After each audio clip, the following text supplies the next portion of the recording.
Business wind up करते हैं। और कल का लेक्चर जो डे 7 का था वो सारा बिज़नेस है। 90% सारी हमने बिज़नेस की एडजस्टमेंट जो है कल ही डिस्कस कर ली थी। अब आगे चलेंगे तो सिर्फ डेप्रिसिएशन के कुछ रूल्स हैं उनको हम देखेंगे। कल हमने डेप्रिसिएशन के ऊपर ही वाइंड अप किया था और अब देखते हैं इनिशियल अलाउंस की डिस्कशन करते हैं, जो कि लास्ट डे आज थोड़ा बहुत हम आधा पौना घंटा एक्सटेंड भी कर सकते हैं, इसमें कोई मसला नहीं है हमारा। तो इनिशियल अलाउंस क्या होता है, हम सबसे पहले उसको देखते हैं। देखें पेपर में हमें कैसे चलेगा पता कि आई कैप ने इनिशियल अलाउंस टेस्ट किया हुआ है या नहीं किया हुआ। इसका सबसे आसान तरीका है आखिरी पेज, अगर इनिशियल अलाउंस का रेट गिवन है तो पेपर में इनिशियल अलाउंस जो है आपको गिवन है। तो the thing is that depreciation rates ही बता देंगे कि आपके पेपर में किस किस तरह के एसेट्स गिवन है और डेप्रिसिएशन कैसे कैलकुलेट करनी है कैसे नहीं करनी, सारा आपको पेपर में गिवन हो जाएगा। अगर पेपर के एंड के ऊपर इनिशियल अलाउंस का रेट गिवन हुआ, इसका मतलब आपके पेपर में इनिशियल अलाउंस कैलकुलेट हो रहा है। अगर नहीं गिवन तो पूरे पेपर में इनिशियल अलाउंस नहीं है। अब इनिशियल अलाउंस भी क्या होता है, basically it is just like आपका डेप्रिसिएशन ही होती है, बट ये सिर्फ फर्स्ट ईयर अलाउंस होता है। आपको पहले साल ही अलाउंस इसका मिल रहा होता है, सिर्फ पहले साल आपको इसका क्या मिल रहा है, अलाउंस मिल रहा होता है। अब ये किससे मिलेगा, एलिजिबल डेप्रिशिएबल एसेट्स को जो अपने बिजनेस में लेके आएंगे। अब ये नेगेटिव डेफिनेशन कहलाती है, वही क्रैम करनी पड़ेगी आपको कि एलिजिबल डेप्रिशिएबल एसेट्स क्या होते हैं। ये वो एसेट्स हैं जो इनके अलावा हैं। What are eligible depreciable assets, जो इन एसेट्स के अलावा है वो मेरे क्या है, एलिजिबल डेप्रिशिएबल एसेट्स। हमने यही डेफिनेशन पढ़ी थी कैपिटल एसेट्स की कि जो इनके अलावा है वो कैपिटल एसेट्स है, जिसमें एस और डी ए पढ़ा था हमने, जिसके अलावा है वो मेरे क्या है, कैपिटल एसेट्स हैं। इनिशियल अलाउंस में जब हम एलिजिबल डेप्रिशिएबल एसेट्स की डेफिनेशन पढ़ेंगे तो जो इनके अलावा एसेट्स होंगे वो एलिजिबल डेप्रिशिएबल एसेट्स हैं, और जो एलिजिबल डेप्रिशिएबल एसेट्स होंगे उसके ऊपर हम इनिशियल अलाउंस जो है वो क्लेम कर रहे होंगे। अब किन के अलावा, रिमेंबर कोई भी रोड ट्रांसपोर्ट व्हीकल जो नॉट प्लाइंग फॉर हायर, आप ब्रैकेट में लिख लें कौन सी व्हीकल है ये, नॉट प्लाइंग फॉर हायर, इसको लिख लें कि जो not plying for hire vehicle है वो हमारा एलिजिबल डेप्रिशिएबल एसेट नहीं है। तो जो प्लाइंग फॉर हायर व्हीकल है वो एलिजिबल डेप्रिशिएबल एसेट होता है। फर्नीचर हो गया, फिटिंग्स हो गया, ये भी इसमें नहीं आते। वो प्लांट एंड मशीनरी जो प्रीवियसली पाकिस्तान में इस्तेमाल हो रहे थे वो भी इसमें नहीं आता। मतलब यूज एसेट्स के ऊपर कभी भी इनिशियल अलाउंस क्लेम नहीं हो सकता। उसके अलावा कोई भी प्लांट एंड मशीनरी जिसके ऊपर हम ऑलरेडी किसी और हेड में रिडक्शन क्लेम कर चुके हैं वो भी हमारा एलिजिबल डेप्रिशिएबल एसेट नहीं है। जो इनके अलावा हैं वो मेरे क्या कहलाएंगे, एलिजिबल डेप्रिशिएबल एसेट्स कहलाएंगे। और जो एलिजिबल डेप्रिशिएबल एसेट्स होते हैं उनके ऊपर हम क्या करते हैं, इनिशियल अलाउंस क्लेम कर रहे होते हैं। अब इनिशियल अलाउंस सिर्फ हमें मिलता है फर्स्ट ईयर में, जब आप एसेट को अपने बिजनेस में इस्तेमाल करते हैं या लेके आ रहे होते हैं। अब उसका फॉर्मूला क्या होता है कैलकुलेट करने का, कि जो भी एसेट की कॉस्ट होगी एलिजिबल डेप्रिशिएबल एसेट्स की, आप उसके ऊपर इनिशियल अलाउंस चार्ज करेंगे, 25% रेट लगाएंगे और इसका 25% लेस करवा देंगे। उसके बाद जो है आप इसके ऊपर डेप्रिसिएशन चार्ज करेंगे और डेप्रिसिएशन आपकी प्लस हो रही होगी। अब ये किन एसेट्स में मिलेगा, रिमेंबर एलिजिबल डेप्रिशिएबल एसेट्स के ऊपर वो हमने देख लिए हैं क्या होते हैं और कब मिलेगा, कि आप इन एलिजिबल डेप्रिशिएबल एसेट्स को पाकिस्तान में फर्स्ट टाइम इस्तेमाल कर रहे हैं। क्या कर रहे हैं, फर्स्ट टाइम इस्तेमाल कर रहे हैं। तो जिस साल यूज़ होंगे या जिस साल कमर्शियल प्रोडक्शन स्टार्ट होगी, विच एवर इज़ लेटर, जो बाद का इवेंट होगा उसके ऊपर क्या मिल रहा होगा, आपको इनिशियल अलाउंस जो है वो मिल रहे होंगे। डन हो गया। रेट 25% है, ये पेपर में गिवन होगा। और अगर लीज एसेट हैं तो लेसर जो है वही क्या कर रहा होगा, इनिशियल अलाउंस क्लेम कर रहा होगा। डन। उसके बाद है इंडस्ट्रियल अंडरटेकिंग, ये रीड ओनली है, इसको याद करने की ज़रूरत नहीं है। इंडस्ट्रियल अंडरटेकिंग का मतलब क्या है, अगर उर्दू में आप इसको लेके चले तो फैक्ट्री को कहते हैं या सन्नत को कहते हैं, ये हमारी क्या है, इंडस्ट्रियल अंडरटेकिंग। मतलब ये कोई भी ऐसी अंडरटेकिंग, कोई भी ऐसा इदारा जो पाकिस्तान में सेटअप है और जिसके पास 10 या उससे ज़्यादा मुलाजमिन काम कर रहे हैं और वो इलेक्ट्रिकल एनर्जी इस्तेमाल कर रहे हैं और उसको मैकेनिकली ट्रांसमिट कर रहे हैं, वो भी इंडस्ट्रियल अंडरटेकिंग कहलाएगी। या कोई भी ऐसा इदारा जिसमें 20 या उससे ज़्यादा बंदे काम कर रहे हैं बट वो इलेक्ट्रिकल एनर्जी इस्तेमाल नहीं कर रहे, वो भी क्या कहलाएगी आपकी इंडस्ट्रियल अंडरटेकिंग। और वो किन कामों में इन्वॉल्व होगी, गुड्स की मैन्युफैक्चरिंग वगैरह में, शिप बिल्डिंग में, conversion generation of electrical energy में, या माइन वेल हो गया या ऑयल वेल वगैरह हो गया इसमें, या बिल्डिंग्स की कंस्ट्रक्शन में, रोड वगैरह की कंस्ट्रक्शन में। अब जितनी भी कंस्ट्रक्शन कंपनीज हैं उनके पास कौन से तारे लगी होती है, वापडा की कोई नहीं लगी होती, जनरेटर लगा हुआ है, तेल डालते हैं, रोड रोलर चला रहे हैं, बिल्डोजर चला रहे हैं। अगर उनके पास 20 से ज़्यादा बंदे काम कर रहे हैं तो ये भी क्या कहलाएंगे, इंडस्ट्रियल अंडरटेकिंग कंसीडर हो रहे होंगे। उसके अलावा वो कंपनीज जो होटल बिजनेस में एंगेज्ड हैं, अब उनके पास भी कोई मैकेनिकल चीज़ बन तो रही नहीं है, कमरे दिए हुए हैं ठीक है, उसके चार्जेस ले रहे हैं, बट अगर उनका स्टाफ 20 से ज़्यादा है तो वो भी क्या कहलाएंगे, इंडस्ट्रियल अंडरटेकिंग कहला रहे होंगे। या जितनी भी टेली कम्युनिकेशन कंपनी जो PTA से अप्रूव्ड हैं वो भी क्या कहलाएंगे, हमारी इंडस्ट्रियल अंडरटेकिंग कहला रही होंगी। डन हो गया, तो ये रीड ओनली है। उसके बाद है partly use assets. Partly use assets हमारे लिए पेपर में इंपॉर्टेंट होते हैं डेप्रिसिएशन के पर्सपेक्टिव से। अब पार्टली यूज एसेट्स में हमने बेसिकली क्या देखना होता है, जब हम पार्टली यूज एसेट्स की बात करते हैं तो मैं आपको एक टेबल बनवाता हूँ, आपने पेपर में सिर्फ वो टेबल बनाना है, वो जैसा मर्जी आप गिवन कर दे आपने वो टेबल ही बनाना है। फॉर एग्जांपल आपने एक प्लांट लिया 10 मिलियन का और आप इसको 70% जो है बिज़नेस में यूज़ कर रहे हैं और 30% जो है नॉन बिज़नेस में यूज़ कर रहे हैं। अब आपने इसकी डेप्रिसिएशन कैलकुलेट करनी है। तो अगर पार्टली यूज एसेट्स हैं तो आप 3 कॉलम लाजमी बना लेंगे। एक कॉलम होगा 100% का, एक कॉलम होगा बिज़नेस यूज़ का और दूसरा कॉलम होगा आपका नॉन बिज़नेस का। ये 3 कॉलम्स आपने फ़ौरन बना लेने हैं। अब जो आपने कॉस्ट लिखी होगी, सबसे पहले आपने 100% वाले कॉलम को फिल करना है। कितना था, 10 मिलियन, और चूँकि होगा इसके ऊपर हम क्या करेंगे, इनिशियल अलाउंस जो है कैलकुलेट करेंगे। 10 मिलियन का 25% लें, कितना आ जाएगा, 2.5 मिलियन। ये इनिशियल अलाउंस आपने लेस किया तो आपके पास डेप्रिशिएबल अमाउंट आ गई 7.5 मिलियन। अब प्लांट का डेप्रिसिएशन रेट क्या है, 15% है, तो अब आप इसके ऊपर डेप्रिसिएशन कैलकुलेट करने 15% के हिसाब से कितनी आती है बताएं ज़रा। 7.5 मिलियन का 15%, 1125, तो E1 के एंड के ऊपर ये डेप्रिसिएशन आ गई। WDV कितनी बनती है बताएं, 6375 WDV बन गया। डन हो गया। अब अगले साल की भी हम डेप्रिसिएशन निकाल लेते हैं 15% के हिसाब से। जरा बताएं, 6375 मल्टीप्लाई 15%, 956।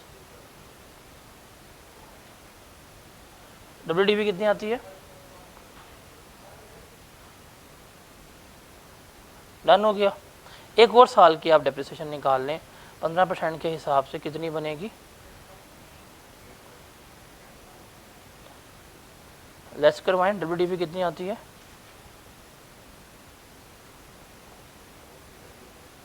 4605, क्या 939 मंथ है। मैं वहां से लेस करवा के देख रहा हूँ, 938 है, 7 बनता है यार, क्या हो गया। तो फिर बैलेंस को बताना, लगे बंदे क्यों तलहा बन रहे। डन हो गया। सबसे पहले आपने ये 100% का कॉलम कैलकुलेट कर लेना है। उसके बाद अब आप डेप्रिसिएशन को 70-30 पे स्प्लिट करेंगे। रिमेंबर, इनिशियल अलाउंस कभी भी 70-30 के ऊपर स्प्लिट नहीं होता। इनिशियल अलाउंस बेशक आपका पार्टली यूज एसेट है, इनिशियल अलाउंस हमेशा सारे का सारा बिजनेस में ही चार्ज होगा, बिजनेस में ही लेस होगा, तो ये सारा जाएगा बिजनेस में। अब आ गया डेप्रिसिएशन, इसका 70% ले कितना आता है, 7878500, और 30% कितना आता है, 33। इसका भी ले लें 956250 का 70%, 66 9 और 30% कितना बनता है 286 और 812 813 का 70% 568 969 और वो में कितना बनता है 24। तो ये आपने सारा क्या कर लिया पोर्शन कर लिया।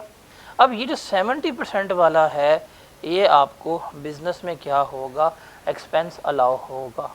आप इसे क्या कर सकते हैं क्लेम कर सकते हैं, आप इसे लेस करवा रहे होंगे। ये 30% जो है ये हमें क्या होगी हमेशा डिसअलाउ होगी। अब पेपर में यहाँ तक तो हो तो आसान है, वो हमें इस पार्टली यूज एसेट्स का डिस्पोजल गिवन कर देते हैं। वो कहते हैं जी आपने फॉर एग्जांपल 3 साल है, आपने ईयर 4 में इस एसेट को डिस्पोज ऑफ कर दिया, बेच दिया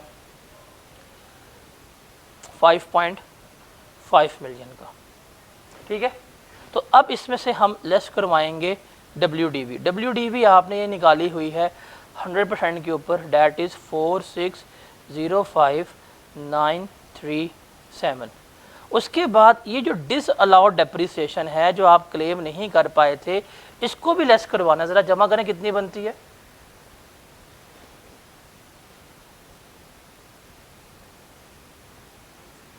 कितनी 8682।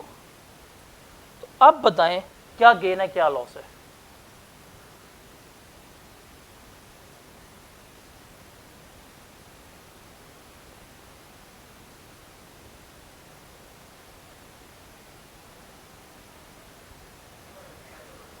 कितना लॉस टू गेन है। Are you sure? सोच लो 46 में 8 जमा कर रहे हैं, ये लॉस लग रहा है। दोबारा देखना ज़रा 5.5 मिलियन दोनों लेस करो गेन आता है 25844 25,844। बड़ा सस्ता ही गेन आएगा, नॉट एक्सपेक्टेड इतना सस्ता भी गेन हो सकता है। खैर तो इस तरह से आपने गेन या लॉस कैलकुलेट करना होगा पार्टली यूज एसेट्स का। तो पार्टली यूज एसेट्स है जहाँ पे भी उसने बिजनेस के सवाल में गिवन कर दिया, आपने ये टेबल बना देना फ़ौरन 100% के यूज़ का, नॉर्मल यूज़ का मतलब बिजनेस यूज़ का और नॉन बिजनेस यूज़ का। तो सेल प्राइस में से आप ये WDV लेस करेंगे और जितनी डिसअलाउड डेप्रिसिएशन है वो लेस करवाएंगे, आपके पास गेन या लॉस जो है आ रहा होगा। डन। तो ये सबसे टेक्निकल एडजस्टमेंट यही है हमारी बिजनेस से रिलेटेड, जहाँ पे हम डिस्पोजल कर रहे होते हैं। जैसे एक और देखते हैं कि हमने बिल्डिंग परचेज़ की है 15 लाख की 13 मई 2019 को। बिल्डिंग 70% बिजनेस में यूज़ हो रही है, 30% पर्सनल यूज़ में हो रही है और हमने बिल्डिंग 1.2 मिलियन की क्या कर दी है डिस्पोज ऑफ कर दी है। अब देखें सवाल है और ये पेपर में आती है जो आपका वो सवाल है स्प्रिंग बाइस का आज़ादी एंड को है मेरे ख्याल से, उसमें यही सवाल किया हुआ है कि उसमें एसेट्स जो है पार्टली यूज था। तो पेपर में तो आपको आनी है ये। तो पार्टली यूज एसेट्स में कंफ्यूज होने की ज़रूरत नहीं है। 3 कॉलम बना लें आप, एक कॉलम बना लें 100% का, एक कॉलम बना लें आप 70% का और एक कॉलम बना लें आप किसका 30% का। अब उसने बिल्डिंग आपको गिवन की है 1.5 मिलियन की। बिल्डिंग पे इनिशियल अलाउंस नहीं होता, वो सिर्फ प्लांट एंड मशीनरी के ऊपर है। तो 2019 में उसने बेशक ड्यूरिंग द ईयर ली है, 10% डेप्रिसिएशन चार्ज करेंगे, इतनी आ जाएगी हमारे पास 1.1.5 लाख आ जाएगी। तो WDV बनेगी 19 के एंड के ऊपर 13,500, ठीक है। उसके बाद हमने 22 में बेची है, ओके। 21 की भी 20 की भी हम डेप्रिसिएशन निकाल लेते हैं, ये आ जाएगी 1,35,000। तो 135,000 माइनस 135,100 कितना बनता है 1215। ये 20 की होगी। 21 की भी आप डेप्रिसिएशन कैलकुलेट कर लें 10% के हिसाब से कितनी बनेगी 121। अब बताएं WDV कितनी आती है 3 सालों के एंड के ऊपर। ये WDV आ गई। अब आप इसको 70-30 में स्प्लिट कर लें, कितना बनता है बताएं। 1.5 लाख का 70% कितना आता है 105। और ये बनेगा आपका 45,000। अब एक 35 का 70% कितना आता है, कितना 94, ये कितना आएगा 30%, मुबारक हो। एक 21,500 का 70%, 85, 30%, 36। फाइनली दुल्हा ने 6 महीनों में एक सही जवाब दे ही दिया। तो अब हम इसे क्या करेंगे, गेन जो है कैलकुलेट करेंगे। हमारे पास आ जाएगी सेल प्राइस, कितने की बेची है, 1.2 मिलियन की। WDV लेस करनी है, WDV है मेरे पास 1093500, और जो डिस अलाउड डेप्रिसिएशन है इन तीनों को जमा करना कितनी बनती है, 121। अब बताएं गेन या लॉस कितना आता है,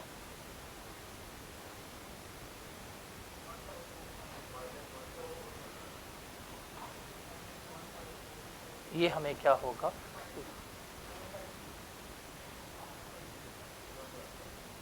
15450, ये हमें क्या होगा, लॉस आ रहा होगा। डन। तो ये टेबल सिर्फ बनाएं और कॉम्प्लेक्स से कॉम्प्लेक्स एडजस्टमेंट को आप आराम से सॉल्व कर लें। डन हो गया। अब आगे चलते हैं और आगे हम डिस्कस करते हैं कुछ स्पेशल केसेस को, जिसमें 3 बातें हैं और ये पेपर में बिजनेस के क्वेश्चन में लाजमी होंगी। ये स्पेशल केसेस में से एक आधा केस बिजनेस में वो लाजमी पूछ रहा होगा, और इन्हीं में से अगर थ्योरेटिकल क्वेश्चंस की बात करें तो इंडिपेंडेंट थ्योरेटिकल क्वेश्चन इन्हीं में से आए हुए हैं आज तक बिजनेस में से मोस्ट फ्रिक्वेंटली। तो पहले हम बात करते हैं व्हीकल की। देखें, पेपर में इनकम फ्रॉम बिजनेस का सवाल है और उसने व्हीकल का जिक्र किया, खाली व्हीकल लिखा है, इसका मतलब ये नॉट अप्लाइंग फॉर हायर है। कौन सी है, नॉट अप्लाइंग फॉर हायर। तो व्हीकल की बात करें हम, व्हीकल हमारे पास 2 तरह की होती है। एक है व्हीकल हमारी जिसे कहते हैं अप्लाइंग फॉर हायर, और दूसरी है जिसे हम कहते हैं नॉट अप्लाइंग फॉर हायर। एक व्हीकल से क्या कहते हैं, अप्लाइंग फॉर हायर, और दूसरी कौन सी है, not applying for hire. Applying for hire vehicle का मतलब जो है बेसिकली ये हमारी क्या होती है, कैश जनरेटिंग यूनिट होता है कि हम इससे पैसे कमा रहे हैं। जैसे TCS जो है, TCS के लिए पिकअप कैश जनरेटिंग, क्योंकि अगर पिकअप ना हो तो डिलीवरी कभी हो ही नहीं सकती, तो उनके लिए डब्बा जो है कैश जनरेटिंग है। जो डेवू है इसके लिए बस क्या है, कैश जनरेटिंग है। जो फैसल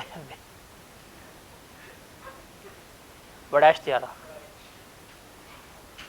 जो वड़ैश त्यारा है ये क्या है, कैश जनरेटिंग यूनिट है, बिकॉज वो अगर वड़ैश त्यारा ना हो तो कभी उनके पास पैसे ना आ रहे हो। तो वो व्हीकल्स जिनसे हम पैसे कमा रहे हैं वो क्या होते हैं, हमारी अप्लाइंग फॉर हायर होती है। ये जो अप्लाइंग फॉर हायर व्हीकल होती है ना हमारी, इसको हम प्लांट एंड मशीनरी का ही पार्ट बनाते हैं कि हम इसको ट्रीट करते हैं कि ये है तो 4 पहिए बट ये हमारी प्लांट एंड मशीनरी ही है। तो अगर आप ये व्हीकल लेंगे जो अप्लाइंग फॉर हायर है और अगर एलिजिबल है, बिकॉज नई व्हीकल ली है पुरानी नहीं, तो इसके ऊपर आप इनिशियल अलाउंस जो है वो क्या कर सकते हैं, क्लेम कर सकते हैं, और इसके ऊपर कोई लिमिट अप्लाई नहीं होती। फॉर एग्जांपल आपने एक व्हीकल परचेज की, कितने का था, 13 आजकल बड़ा 13, चलें जी हम कर लेते हैं कोई 12 मिलियन का। आपने व्हीकल परचेज की कितने की, 12 मिलियन की, अप्लाइंग फॉर हायर थी, बस को लगाया, अब इससे पैसे कमाने हैं। नई बस थी तो सबसे पहले आप लेस करवाएंगे इनिशियल अलाउंस, बिकॉज ये एलिजिबल डेप्रिशिएबल एसेट है। तो 12 मिलियन का जरा 25% लें, कितना आता है, 3 मिलियन। पक्की बात है, गलती उसमें तो रिवेन्यू कितना बचा, 9 लाख। अब आप इसके ऊपर डेप्रिसिएशन चार्ज करें, 15% है ना रेट हमारा, तो बताएं कितनी आती है, 135 से 000। WDV कितनी आएगी, 7 000। अगले साल की भी आप डेप्रिसिएशन कैलकुलेट कर लें।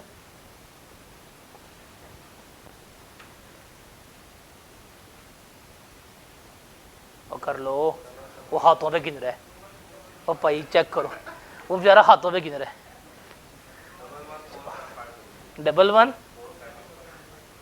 1147। WDV कितनी आएगी? 65202500। आगे WDV आप इसको 2 सालों के बाद डिस्पोज ऑफ करते हैं और आपकी सेल्स प्रोसीड्स आती है 9 मिलियन की फॉर एग्जांपल। तो इस 9 मिलियन में से ये WDV जो है आप लेस करवा देंगे। 6502,500 कितना गेन आएगा? कितना? तो जो अप्लाइंग फॉर हायर व्हीकल है वो कहानी तो बिल्कुल सीधी है, स्ट्रेट कहानी है कि अगर एलिजिबल एसेट है इनिशियल अलाउंस लेस करवाओ, रेट लगाओ, डेप्रिशिएट करो, डिस्पोज ऑफ कर दो, डन। उसके बाद है पेपर में, रिमेंबर वो बताएगा कि ये अप्लाइंग फॉर हायर व्हीकल है। आप कभी भी खुद से अजम्पशन नहीं ले सकते कि जी ये अप्लाइंग फॉर हायर व्हीकल है या नहीं है। आपने ये अजम्पशन कभी भी खुद से नहीं लेनी कि जी अप्लाइंग फॉर हायर व्हीकल है, वो बताएगा। अगर खाली व्हीकल है तो भाई वो हमेशा not applying for hire vehicle ही कंसिडर होगी। या एक इसमें छोटा टेक्निकल पॉइंट है कि वो पेपर में आपको सवाल गिवन कर रहा है किसी ट्रांसपोर्ट कंपनी का। अगर सवाल ही उसने ट्रांसपोर्ट कंपनी का गिवन किया है ना कि जी अली ट्रांसपोर्ट कंपनी थी या ताहा ट्रांसपोर्ट कंपनी, तो नाम ही है ट्रांसपोर्ट कंपनी का, अब जो व्हीकल ले रहा है वो अप्लाइंग फॉर हायर होगी। तो ये चीज़ आपने याद रखनी है। अब कहानी है हमारी not applying for hire vehicle की, बिकॉज नॉर्मली हमारे सिलेबस में यही आती है। अब इसमें भी 2 तरह की व्हीकल है, एक वो जिसकी कॉस्ट लेस देन 7.5 मिलियन है और दूसरी वो जिसकी कॉस्ट जो है वो हमारी मोर देन 7.5 मिलियन है। 2 तरह की व्हीकल है, एक वो जिसकी कॉस्ट लेस देन 7.5 मिलियन है, दूसरी वो जिसकी कॉस्ट मोर देन 7.5 मिलियन है। पहले हम बात करते हैं ये वाली की। अच्छा, not applying for hire vehicle पे इनिशियल अलाउंस कभी भी क्लेम नहीं हो सकता। एक तो आपने ये चीज़ याद रखनी है। अब व्हीकल 7.5 लाख 75 लाख से कम है, फॉर एग्जांपल आपने व्हीकल परचेज की, उसकी कॉस्ट पड़ी आपको 4.6 मिलियन, मतलब आपने सुजुकी स्विफ्ट ले ली, लेके बिजनेस में लगा दी है, मैनेजर को दे दी है, एम्प्लॉयज़ को दे दी है, ये नॉट अप्लाइंग फॉर हायर है, इनसे पैसे नहीं कमाए जा रहे। अब कॉस्ट कितनी है? 4.6 मिलियन, तो इससे कम है, ठीक है, हम इसको इसी वैल्यू पे लिखेंगे और डेप्रीशिएट करेंगे, बिकॉज इसके ऊपर इनिशियल अलाउंस क्लेम नहीं होता। 4.6 मिलियन का 15% कितना आता है? 690,000।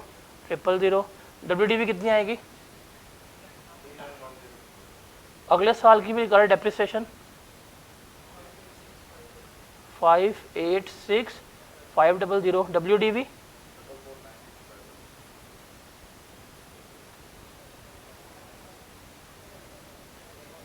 मैंने कुछ नहीं बोला, कितना बनते हैं?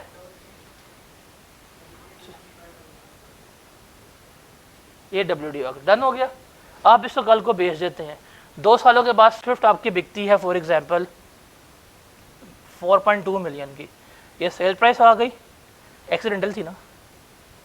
WDV कितनी है आपके पास? 323,500। आपका गेन कितना आ जाएगा? 876। तो आप इस तरह से अपना गेन निकाल के बैठे होंगे। डन हो गया। सेकंड सिनेरियो है कि vehicle not applying for hire है और आपने उसकी कीमत जो है वो 7.5 मिलियन से अबव हो गई है। हो सकती है, हाँ, आपने अपने बिजनेस के लिए ग्रैंड कार्निवल लेके लगा दिए, चलो जी किया ग्रैंड कार्निवल। ये आल्टो वाली मेहरान वाली कौम है, इसे क्या पता ग्रैंड कार्निवल। यार मेरे से गलती हो गई, मैं मिटा देता हूँ।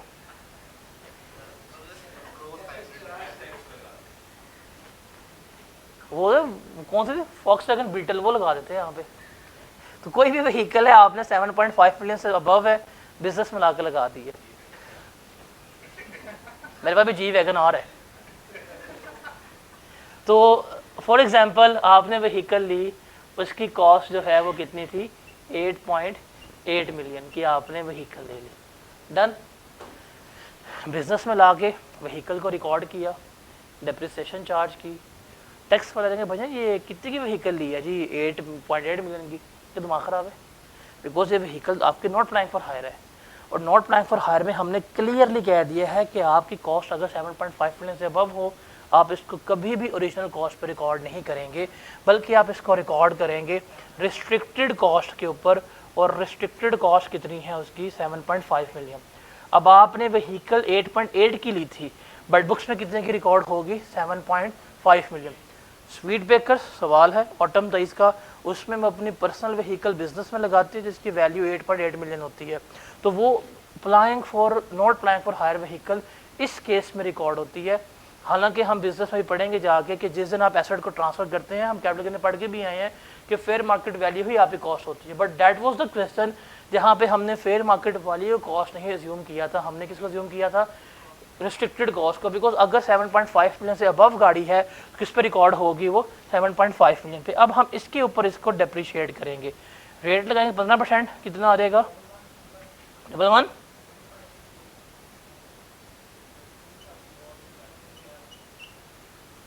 WDV कितनी आती है इसकी, 63,6375000। अगले साल की भी डेप्रिसिएशन निकालने कितनी बनती है, 9250। WDV 54। डन हो गया, ठीक है। अब यहां तक तो मसला नहीं है, मसला है इसका जब डिस्पोज ऑफ करेंगे, जब इसको डिस्पोज ऑफ करेंगे। फॉर एग्जाम्पल हमने 2 साल चलाई, 3rd ईयर में हम बेचते हैं और हमें इसकी सेल प्रोसीड्स मिलती है 8.3 मिलियन, ये सेल प्रोसीड्स थी। इसमें WDV है मेरे पास 5418750, कितना गेन आएगा, 2881250, यही गेन आएगा। अगर आप ये करेंगे गलत हो जाएगा, ये गेन गलत है। क्यों, अब लॉजिक्स भी समझ रहे हैं आपने, आगे जाके ज़िंदगी में काम भी करेंगे। ये WDV जो है ना आपकी, ये WDV बेस कर रही है 7.5 मिलियन के ऊपर, ऐसे ही है, और ये सेल प्राइस तो रिफ्लेक्ट कर रही है ओरिजिनल कॉस्ट को, ऐसे ही है। तो आपको क्या करना पड़ेगा, अब सेल प्राइस को भी यहाँ पे एडजस्ट करना पड़ेगा, तो आप उसके लिए निकालेंगे एडजस्टेड सेल प्राइस। क्या निकालेंगे, एडजस्टेड सेल प्राइस। फॉर्मूला क्या होगा, original that was 8.8 million, multiply करेंगे हम इसको, sorry original selling price, multiply करेंगे हम इसको restricted cost that is 7.5 million, divide करेंगे हम इसको, हाँ यहाँ पे आएगी original sale price that is 8.3 million, और डिवाइड करेंगे हम इसको ओरिजिनल कॉस्ट से, वो कितनी है 8.8 मिलियन। तो अब बताएं एडजस्टेड सेल प्राइस कितनी आती है, 7073863। तो अब हमने इस 83 लाख को एडजस्ट कर दिया है रिस्ट्रिक्टेड कॉस्ट की बेस के ऊपर। अब कितना बन रहा है, 7073863। अब WDV लेस करवाएं इसमें से 5418750, क्या आएगा जवाब, 122। आगे वो जान दे तो दिमाग ठीक है, हैं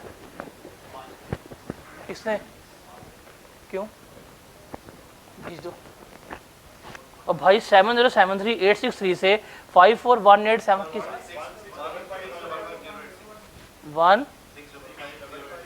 16550,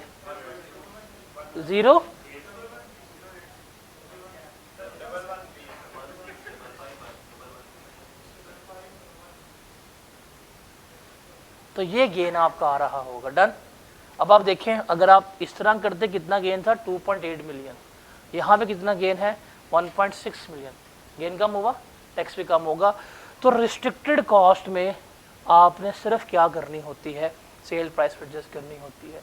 ये इस वक्त जो आपको बोर्ड पर नज़र आ रहा है, इसकी तस्वीर ले लो।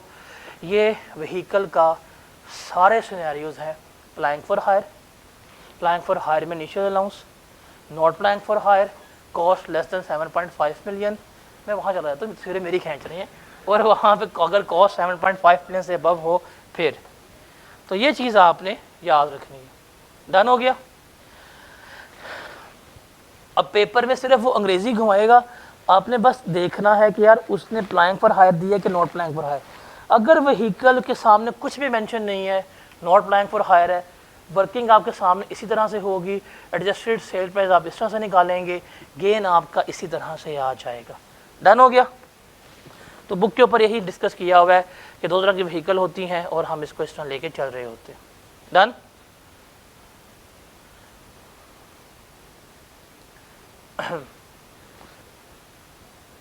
इसे सवाल करते हैं।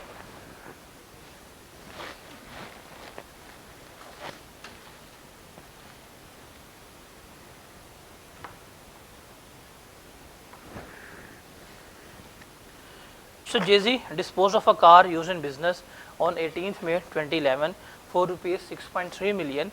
It was purchased for 765,000 and its tax WDV on 30th June was 6.2 million. Compute gain या लॉस हमने कैलकुलेट करना है। अब पहली बात है वो हमें इस तरह से सवाल गिवन करेगा, हम इसको इग्नोर कर देंगे, जस्ट कि WDV है। हमने WDV निकालनी है रिस्ट्रिक्टेड कॉस्ट से। पेपर में क्या करता है, पेपर में कहता है कि तमाम डेप्रिसिएशन आपने टैक्स के मुताबिक ही कैलकुलेट की है, बट इसके ऊपर वो रिस्ट्रिक्शन का रूल नहीं लगाता। तो इसे हमने क्या करना है, इग्नोर करके हमने अपने मुताबिक जो है WDV कैलकुलेट करनी है। तो इसने व्हीकल ली थी 7.6 मिलियन के 20x0 में, तो हम ले लेते हैं कि इसकी कॉस्ट जो है अब वो 7.5 मिलियन से अबव है। तो हम इसे किस पे रिकॉर्ड करेंगे, रिस्ट्रिक्टेड कॉस्ट के ऊपर ही रिकॉर्ड करेंगे, और वो क्या होगी हमारी 7.5 मिलियन। आप इसके ऊपर रेट लगाएं, आपके पास डेप्रिसिएशन आ जाएगी 15% के हिसाब से 1125,000। आप लेस करवाएंगे तो आ जाएगा 6,2,5,7,5,000। अब हमारे मुताबिक ईयर एंड के ऊपर इसकी WDV 675 बनती है। अब इसने अगले साल बेच दी है 6.3 मिलियन की, ठीक है। अब हम इस 6.3 मिलियन को एडजस्ट करेंगे, sale price multiply by restricted cost that is 7.5 million, divide करेंगे हम इसको ओरिजिनल कॉस्ट के ऊपर दैट इज 7,650,000। तो बताएं क्या जवाब आता है, क्या 6,1,7,6,7,6,4,7,0। अब इसमें से WDV प्लस करवा दें, डैट इज 6,3,7,5,000। कितना लॉस आ रहा है, 198,529। ये आपका लॉस ऑन डिस्पोजल बन रहा हो। डन हो गया। आगे चलते हैं, आगे हम देखते हैं स्पेशल केसेस, और मैं बोर्ड को फिर मिटा रहा हूँ और यहाँ पे फिर हम बात करेंगे।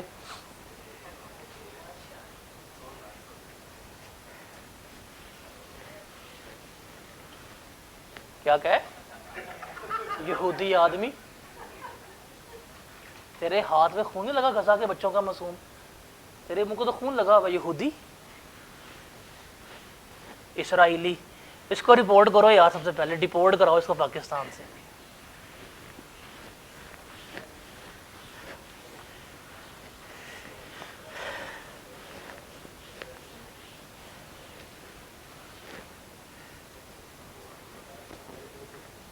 क्यों, बच्चों ने वापस कर दिए, अच्छी बात है, पैसे बचेंगे, कैश रीइंबर्समेंट होगी हमारी। अच्छा, अब बात करेंगे हम प्रॉपर्टी की। तो प्रॉपर्टी के भी दो सिनेरियोज हैं, वो आपने याद रखने हैं। पेपर में सवाल पढ़ते हुए जब आप खास तौर पर बिजनेस का सवाल पढ़ रहे हैं, जहाँ पे डिस्पोजल ऑफ इमूवेबल प्रॉपर्टी आएगा, तो वहाँ पे हमने देखना है कि प्रॉपर्टी में हमारे दो सिनेरियोज जो हैं बनते हैं। सिनेरियो नंबर 1 कि जो प्रॉपर्टी की सेल प्राइस है वो उसकी कॉस्ट से कम है। सिनेरियो नंबर 2 हमारे पास जो है प्रॉपर्टी का कि उसकी सेल प्राइस जो है वो ज़्यादा है कॉस्ट ऑफ प्रॉपर्टी से। तो हमारे पास क्या है, हमारे पास दो सिनेरियोज हैं, क्या कि सेल प्राइस हमारी कॉस्ट से कम है और दूसरा क्या है, सेल प्राइस हमारी कॉस्ट से ज़्यादा है। अगर हम फर्स्ट सिनेरियो की बात करें तो इसमें तो नॉर्मल हमारा रूल जो है वही अप्लाई हो रहा होगा। फॉर एग्ज़ाम्पल आपने एक बिल्डिंग परचेज की 8 मिलियन की, आप उसको डेप्रिशिएट कर रहे हैं 10% के ऊपर, 8 लाख डेप्रिसिएशन आ गई, ये बनेगा आपका 7.2 मिलियन। अगले साल भी आपने डेप्रिशिएट किया 10% के ऊपर, 7,20,000 आ गई, कितना बनेगा ये 6,480,000। डन हो गया। आप इसको 2 साल के बाद डिस्पोज ऑफ करते हैं और आपकी जो सेल प्राइस है वो है 7 मिलियन। कितने की बेची? 7 की। कितने की ली थी? 8 की। कितने की बेचा? 7 की। तो सेल प्राइस कॉस्ट से कम है, ठीक है। इस केस में सेल प्राइस में से जो WDV होगी डैट इज़ 6,480,000 लेस करवाएं, कितना गेन आएगा? 5,20,000 का आपका गेन आ जाएगा। सिंपल नॉर्मल सिनेरियो है जो अभी हम सारा पढ़ते हैं डिस्पोजल का। डन हो गया। इसी को अगर हम कन्वर्ट कर दें इस सिनेरियो में, फॉर एग्जांपल कॉस्ट थी बिल्डिंग की 8 मिलियन और बिल्डिंग को आप जब डिस्पोज ऑफ कर रहे हैं वो बिक रही है 9 मिलियन की। यही सिनेरियो है, लेकिन अब बिल्डिंग कितने की बिक रही है? 9 मिलियन की। आपने बस लाइन पढ़ी, आपने कहा अच्छा ये तो कॉस्ट से महंगी बिक रही है। रिमेंबर इस केस में जो गेन है वो हमेशा डेप्रिसिएशन के बराबर होता है। गेन जो है किसके बराबर होगा? डेप्रिसिएशन। क्यों? बिकॉज इसमें जो कॉस्ट होगी उसको हम रिप्लेस कर देंगे सेल प्राइस से। कैसे? देखें जी, अगर हमने गेन निकालना है, सेल प्राइस है हमारे पास कितनी? 9 मिलियन। इसमें से हमने लेस करनी है WDV। WDV बेस करती है कॉस्ट माइनस एक्यूमुलेटेड डेप्रिसिएशन पे, बट यहाँ पे हम कॉस्ट किससे रिप्लेस कर देंगे? सेल प्राइस से। वो कितनी आ जाएगी? 9 मिलियन। अब इसमें से लेस करवाएं आप एक्यूमुलेटेड डेप्रिसिएशन, 8 और 7 20 कितना बनता है? 15-20। आप इसमें से 1,520,000 लेस करवाएं, WDV कितनी आती है? कितनी? 7,480। आप ये लेस करवाएं, कितना गेन आएगा?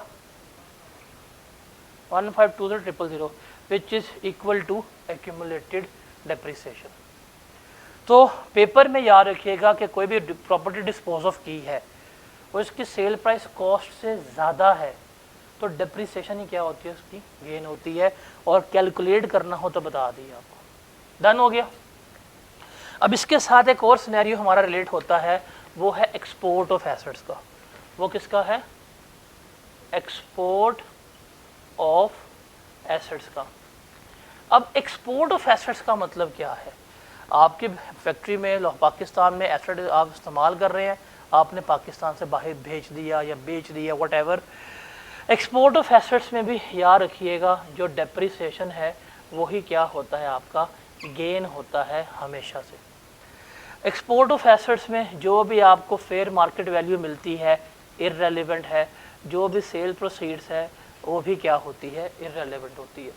हम ये गेन किस तरह से कैलकुलेट करते हैं? एक्सपोर्ट ऑफ एसेट्स में हम लेते हैं एसेट की कॉस्ट कि क्या हमारी एसेट की कॉस्ट थी, उसमें से हम लेस करवाते हैं एसेट की WDV, तो मेरे पास जो आ जाएगा डैट विल बी गेन। और ये गेन जो है वो हमेशा डेप्रिसिएशन के बराबर हो रहा होता है। तो ये दो स्पेशल सिनेरियोज है, इसमें से एक आधा पॉइंट पेपर में आपको वो न्यूमेरिकली या स्टैटिकली जो है पूछ रहा होगा। Is that clear? जैसे सवाल है, a man dispose of his building for ₹10 million, cost of building 8 million थी और WDV 6.5 मिलियन है। अब सवाल पड़ा है, अब मुझे पता है कॉस्ट क्या थी? 8 मिलियन। मैंने कितने का बेचा है? 10 मिलियन का। तो कॉस्ट से महंगा बेच रहा हूँ, तो जो उसकी डेप्रिसिएशन है वही इसका गेन है। अब कॉस्ट थी 8 मिलियन, 8 से WDV लेस करे 15 लाख इसका गेन आ रहा होगा, ये तो कन्फर्म है। अगर साबित करना चाहते हैं कर लें, सिंपल सी बात है, आप यहाँ पे लिख लेंगे कि आपके पास आ जाएगी आपकी सेल प्राइस, वो कितनी है 10 मिलियन। अब जो WDV है वो सेल प्राइस के ऊपर ही बेस करेगी, डैट इज़ 10 मिलियन, और इसमें से एक्यूमुलेटेड डेप्रिसिएशन लेस करवा लें, 15 लाख तक का ये डेप्रिशिएट हो चुका है, तो ये आ रही है कितनी आपकी 8.5 मिलियन। तो ये लेस करवाएंगे, आपका गेन कितना आएगा 1.5 मिलियन जो है वो आपका गेन कंसिडर हो रहा होगा। ठीक है, जैसे ये सवाल है, mister J exported a computer which was previously used as an asset in business to Bangladesh against consideration of ₹3 lakh. अपना कंप्यूटर क्या कर दिया है, बांग्लादेश एक्सपोर्ट कर दिया है। The cost of the asset 2 lakh की थी, WDV जो है 20,000 थी। इस केस में गेन डेप्रिसिएशन के बराबर ही होगा। क्यों? जब वो हम कैलकुलेट करेंगे तो हम सेल प्राइस को रिप्लेस कर देंगे कॉस्ट से, तो कॉस्ट हमारे पास कितनी थी, दैट वाज 2 लाख। इसमें से हम लेस करवा देंगे WDV हमें उसने गिवन की है, डैट इज़ 20,000, तो कितना गेन होगा 1,80,000, यही हमारा गेन कंसिडर हो रहा होगा। तो दोनों सिनेरियो में डेप्रिसिएशन ही हमारी क्या होती है, गेन होती है। तो यहाँ पे हमारे तमाम सिनेरियोज जो हैं वो कंप्लीट होते हैं। अभी पास पेपर का सवाल है 2020 का, during the year 2023 CFG private limited dispose of the following asset. इस तरह का सवाल अदर देन न्यूमेरिकल जो है वो आपको पेपर में आता है और आएगा। ये सवाल बड़े मज़े के होते हैं। अगर इस सवाल की रिक्वायरमेंट को कैपिटल गेंस कर दें, जवाब चेंज हो जाता है, बिजनेस कर दें, जवाब चेंज हो सकता है। तो इनकम फ्रॉम कैपिटल गेन और बिजनेस के सिनेरियोज को सिर्फ वो नाम चेंज करके पूरा जवाब जो है वो चेंज करवा रहा होता है। अब पहला सिनेरियो है, इमूवेबल प्रॉपर्टी वो सोल्ड फॉर ₹150 मिलियन। कितने की बेची है, 150 की। कॉस्ट क्या थी 100, यहाँ तक पढ़ लिया। 100 की ली थी, 150 की बेची है। सिनेरियो कौन सा है, सेकंड वाला। अब जो डेप्रिसिएशन है वही क्या बनेगी, इसका गेन बन रहा होगा, और उसकी टैक्स डेप्रिसिएशन कितनी है 30 मिलियन, तो 30 मिलियन ही क्या होगा, इसका गेन आ रहा होगा। आप कैलकुलेट करना चाहें कर सकते हैं। सेल प्रोसीड्स लें 150 मिलियन, लेस करें WDV, 150 माइनस 30 120 आया, 150 माइनस 120 आंसर क्या आएगा आपका 30 ही आ रहा होगा। डन हो गया। फिर अगला है, a machine use in business in Pakistan was exported to America, the exports proceed amounted to ₹45 million. ये इररेलेवेंट है, इग्नोर करनी है आपने। कॉस्ट और WDV 35 और 28 मिलियन है। एक्सपोर्ट के केस में कॉस्ट लेस WDV 7 मिलियन का गेन आपका आ जाएगा। डन हो गया। सी जो है आप लोगों ने ज़रा खुद कर लेना है कि 2 बसेज हैं, 2.5 मिलियन की बेची हैं, 21 में ली थी आपने, WDV उनकी 2.4 मिलियन है, और ये पार्टली बिजनेस में इस्तेमाल हो रही थी। तो पार्टली का बनाकर टेबल 60-40 का आपने रेलिवेंट गेन या लॉस कैलकुलेट कर लेना है, कर लेंगे। तो यहाँ पे ये सवाल आपको इस तरह के पेपर में मिल रहे होंगे। अब उसके बाद हम चलते हैं आखिरी एरिया, इसमें से थ्योरेटिकल आने के चांसेस ज़्यादा है, बट ये मोस्टली एरिया वो है जो हम इनकम फ्रॉम बिजनेस में पढ़ के आ चुके हैं। और इसमें से कुछ चीज़ें ऐसी हैं जो रिलेट करती हैं हमारी अकाउंटिंग के साथ, जो आपने FR1 में IAS 16 में पढ़ी होती हैं। तो सबसे पहले बात करते हैं डिस्पोजल, जिसकी हमने डेफिनेशन पढ़ी थी, डेजर्ट स्टार LCD। वही आपने यहाँ पे लिखनी है कि उसे हम क्या कहते हैं, वो हमारा डिस्पोजल कंसीडर हो रहा होता है। उसके अलावा बिजनेस एसेट्स को पर्सनल में लेके आना, पर्सनल को बिजनेस में लेके आना, ये भी हमारा क्या होता है, डिस्पोजल होता है। तो ये चूंकि हम कैपिटल गेन में पढ़ के आ चुके हैं अभी रिसेंटली डे 4 के ऊपर, तो इसको डिस्कस करने की ज़रूरत नहीं है। आप एसेट्स को कम्प्लीटली भी बेच सकते हैं, आप एसेट्स को पार्टली भी बेच सकते हैं। एक पूरी बिल्डिंग है, उसका एक फ्लोर बेच दो, या पूरी बिल्डिंग को डिस्पोज ऑफ कर सकते हो आप। ठीक है। उसके बाद एक्विजिशन ऑफ एसेट के हम कब एज्यूम करेंगे कि हम एसेट को एक्वायर करके बैठे हुए हैं। ये 3 कंडीशंस हैं कि जब आप एसेट को ओन कर लें, मालिक बन जाए, या आपको एसेट को यूज़ करने के ग्रांट जो है राइट ग्रांट कर दी गई हैं, या आप बिजनेस एसेट को पर्सनल में इस्तेमाल कर दें। इसका मतलब क्या है, आपने एसेट को ओन कर लिया। जब ओन करेंगे उस दिन से डेप्रिशिएट कर रहे होंगे। और एसेट की कॉस्ट हम कैसे निकालेंगे, ये है आपका सेम वही रूल जो हम पढ़ के आ चुके हैं, दैट वाज IAS 16। IAS 16 में जो इनिशियल मेजरमेंट ऑफ एसेट थी ना, सेम वही टैक्स में है। Purchase price plus directly attributable cost plus cost of disposals जो होती हैं वही हमारी क्या होंगी, टैक्स में भी इस्तेमाल हो रही होंगी। तो यहाँ पे आपको कोई नई चीज़ पढ़ने की ज़रूरत नहीं है। इवन जो एक्सचेंज के सिनेरियोज होते हैं वो भी हमारे सेम ही इसमें अप्लाई हो रहे होते हैं। तो मैं इसको यहाँ पे रिवाइज नहीं करूँगा, ये प्योर IAS 16 वाला है कि cost of purchase plus directly attributable cost plus जितने भी ड्यूटीज़ पे की हैं, डायरेक्ट टैक्सेस जितना भी पे की है, सारा क्या बनेगा आपकी एसआरडी कॉस्ट का पार्ट बन रहा होगा। जैसे एग्जांपल है UBL limited purchase a vehicle for ₹190 and income ₹10,000 on it's registration. After 3 years company sold out vehicle for ₹160। Total accumulated depreciation 97,600 की थी, अमाउंट 5,000 आपने डिस्पोजल पे खर्च की है। तो कॉस्ट ऑफ व्हीकल क्या होगी, 190 की व्हीकल थी, 10,000 रजिस्ट्रेशन 2 लाख होगी, और कॉस्ट ऑफ डिस्पोजल भी किस में ऐड होगी, हमारी कॉस्ट में ही ऐड हो रही होगी।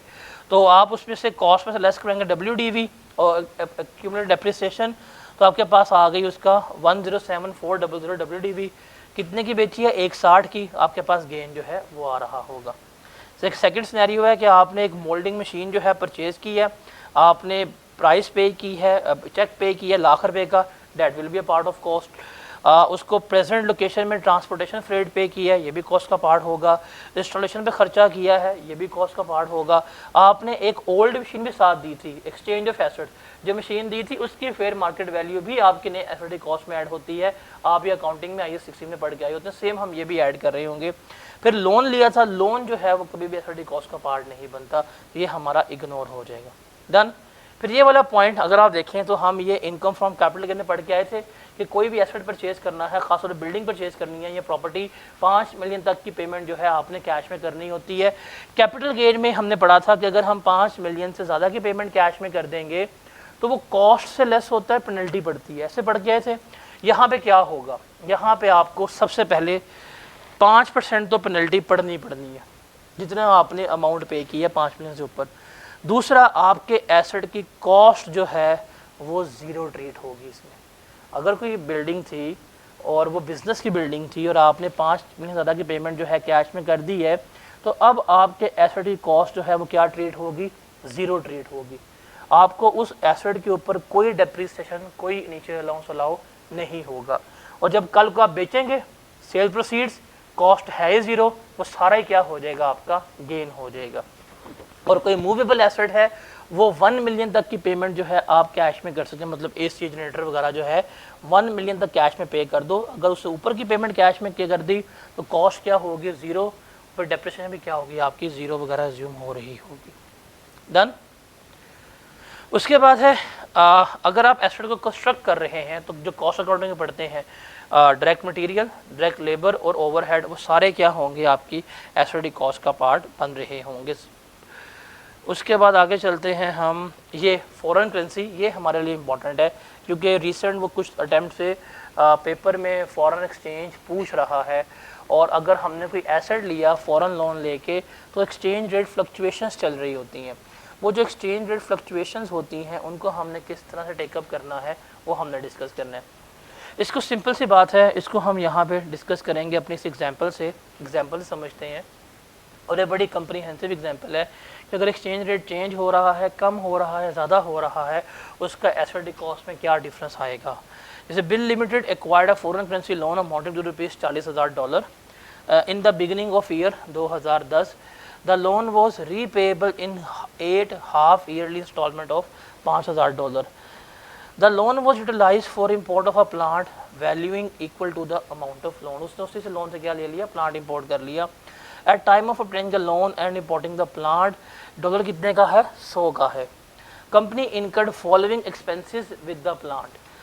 इंश्योरेंस पे की है, पोर्ट एक्सपेंसेस पे की हैं, कस्टम ड्यूटी पे की है, फ्रेट ऑक्ट्रॉय पे किया है, प्लांट की इंस्टॉलेशन पे खर्चे पे किए हैं। आफ्टर पेमेंट ऑफ 4 इंस्टॉलमेंट, 4 किस्तें पे करने के बाद, मतलब 2 साल की इंस्टॉलमेंट के बाद एक्सचेंज रेट चेंज हो गया, 100 का लिया था 105 पे और 110 की पेमेंट करनी पड़ गई।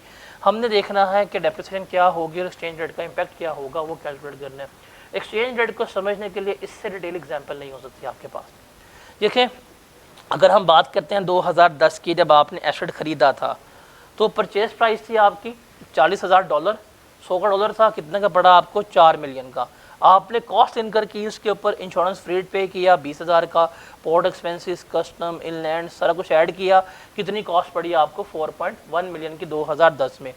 अब जब 2010 में आपने डेप्रिशिएट किया, क्योंकि नया एसेट था, आपने सबसे पहले इसके ऊपर इनिशियल अलाउंस क्लेम किया, वो आपका आ गया 1025,000, फिर डेप्रिसिएशन निकाली, तो 2010 के एंड के ऊपर WDV आ गए 2613,750 जो यहाँ पे आपको शो हो रही है। फिर नेक्स्ट ईयर की भी हमने यहाँ पे डेप्रिसिएशन निकाल दी, तो डेप्रिसिएशन निकल गई 2 साल की, 2 सालों में 4 पेमेंट्स हुई थी, 4 पेमेंट्स में एक्सचेंज रेट बिल्कुल भी चेंज नहीं हुआ। जब हम 2012 में आए तो एक्सचेंज रेट चेंज हो गया। साल के शुरू में WDV थी हमारी 2221687। अब जब हम इंस्टॉलमेंट पे कर रहे थे तो हमने 105 की इंस्टॉलमेंट पे की, लोन कितने का लिया था 100 का, तो हमें कितना एक्स्ट्रा पे करना पड़ा 25,000 रुपया, ये हम एसओडी कॉस्ट में क्या कर देंगे, ऐड कर देंगे। अगर ये इंस्टॉलमेंट 20 साल में पे हुई है, अब हमें एक्स्ट्रा पे करना पड़ा 50,000 रुपया, ये भी क्या करेंगे एसओडी कॉस्ट में ऐड कर देंगे। तो अब इसकी WDV में 75 ऐड हुआ, तो रिवाइज WDV हमारे पास यहाँ पे आ गई, डेट इज 2296687। अब इसके ऊपर क्या करेंगे, हम डेप्रिसिएशन चार्ज कर रहे होंगे, तो एक्सचेंज रेट बढ़ेगा, हम एक्स्ट्रा पे करेंगे तो वो WDV का पार्ट बन जाएगा। अगर कम पे कर रहे होते तो वो हम लेस भी करवा रहे होते। तो इस तरह हम एसेट का एक्सचेंज रेट का इम्पैक्ट जो है वो ले रहे होते हैं जब हम इनको डिस्पोज या जब हम एसेट को टेकअप कर रहे होते हैं। Is that clear? ये बड़ी कम्प्रीहेंसिव एग्जांपल है जिसमें एक्सचेंज रेट से पहले क्या होना है, एक्सचेंज रेट चेंज हो जाए, उसके बाद क्या होगा, सारा कुछ हमने यहाँ पे डिस्कस किया। अगर आप इसको समझ लेते हैं, आपको एक्सचेंज रेट जो है वो कभी भी कंफ्यूज नहीं करेगा। उसके बाद सब्सिडीज़ वगैरह अगर आपको मिलती हैं या ग्रांट मिलती है एसेट को एक्वायर करने के लिए, अगर वो ग्रांट या सब्सिडी एग्जेम्प्ट है तो एसओडी कॉस्ट से लेस करवा दो, ठीक है। अगर वो एग्जेम्प्ट नहीं है तो उसको एसओडी कॉस्ट में रहने दो, सिंपल सी बात है। अगर ग्रांट या सब्सिडी एग्जेम्प्ट है उसे हम क्या करेंगे, एसओडी कॉस्ट में से लेस करवा देंगे। जैसे एग्जाम्पल है, a charitable institution receive a grant of ₹1.5 lakh for the purchase of some equipment, the required asset was purchase against 170। 170 का एसेट लिया था, ग्रांट कितने की मिली है 1.5 लाख की। हमने कॉस्ट निकाल लिया दोस्त ने कि अगर ग्रांट एग्जाम्प्ट हो या ग्रांट चार्जेबल टू टैक्स हो। अगर ग्रांट एग्जाम्प्ट है तो 170 से 150 लेस करवाएंगे, रिमेनिंग 20,000 हम क्या करेंगे, ऐड कर देंगे। और अगर ग्रांट टैक्सेबल है तो फिर कोई चीज़ लेस नहीं करवाएंगे, ओरिजिनल कॉस्ट 170 ही क्या होगी, एसेट का पार्ट बन रही होगी। डन। उसके बाद है लीज एसेट्स में, हमने कल लीज का डिस्कस किया था। लीज एसेट्स में एक चीज़ आपने याद रखनी है कि आपने एसेट लीज के ऊपर लिया, लीज जब तक आपकी चलेगी तो लीज रेंटल्स पे कर रहे होंगे, वो आपका एक्सपेंस लॉ है, वो हमने कल डिस्कस किया था। अब लीज टर्म आपकी पूरी हो जाती है, 5 साल के लिए लिया, लीज टर्म पूरी हो गई। अब कंपनी वाले कहते हैं भाई जी एसेट वापस करना है, वापस कर दो, अगर हमसे खरीदते हैं तो खरीद लो। रिमेंबर, जब लीज टर्मिनेट हो जाती है उसके बाद जब हम लेसर से एसेट बाय करते हैं तो वो हम हमेशा जो रेजिडुअल वैल्यू होती है उसके ऊपर बाय करते हैं। किसके ऊपर बाय करते हैं, रेजिडुअल वैल्यू के ऊपर, कि इसके ऊपर बाय कर रहे हैं और यही वैल्यू जो है वो मेरे लिए क्या बन जाती है, कॉस्ट बन जाती है। जैसे सवाल है कतील वाला, उसमें बड़ा अच्छा पॉइंट डिस्कस है कि वो आपको लीज एसेट की ओरिजिनल कॉस्ट भी गिवन करेगा, उसकी फेयर मार्केट वैल्यू स्टार्ट की भी गिवन करेगा, करंट भी गिवन करेगा, आपको उसकी रेजिडुअल वैल्यू भी गिवन करेगा।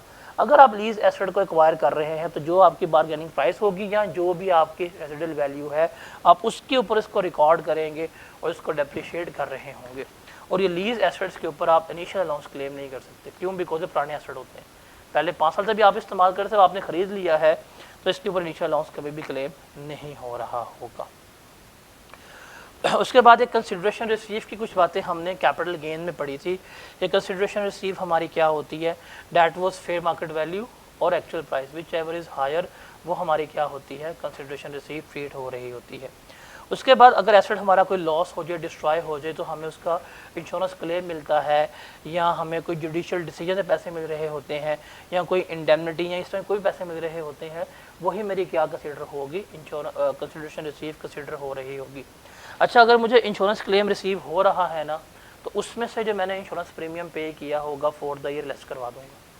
अगर मुझे किसी भी एसेट का डिस्ट्रॉय होने के बाद इंश्योरेंस प्रीमियम मिला है तो उसमें से फॉर द ईयर जो होगा वो लेस करवा दिया रहेगा जो मैंने इंश्योरेंस प्रीमियम पे किया होगा।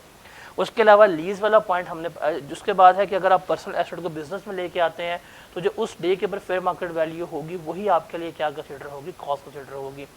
फिर अगर आप लीज एसेट को लेते हैं तो जो रेजिडल वैल्यू है वही क्या है, आपकी कंसिडरेशन है।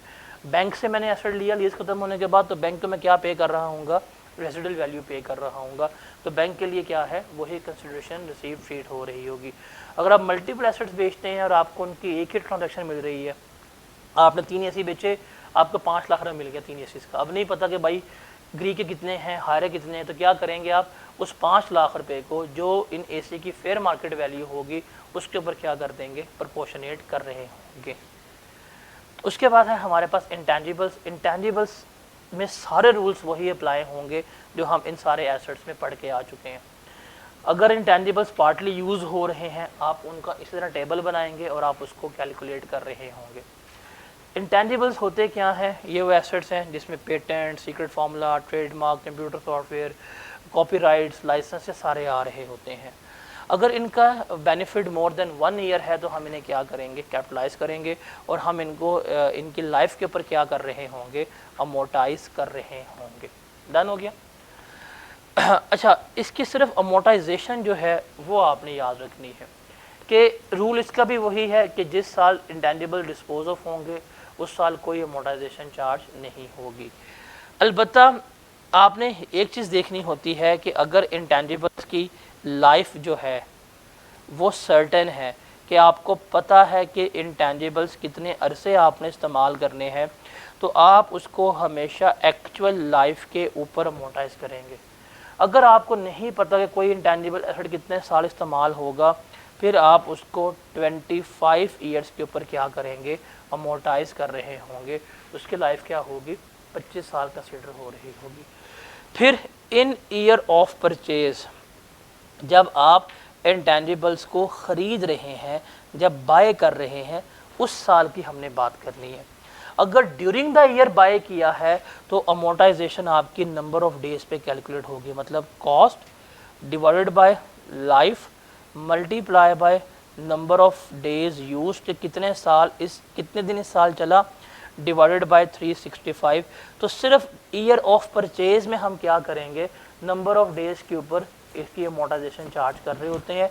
ईयर ऑफ डिस्पोजल में हम कोई किसी किस्म की ये चार्ज नहीं कर रहे होंगे। डन। बाकी इसके डिस्पोजल के सारे वही रूल है जो हम पढ़ के आ चुके हुए हैं। अगर पार्टली यूज है वही आप कॉलम बनाएंगे, सारा कुछ आप उसी तरह से इस्तेमाल कर रहे होंगे।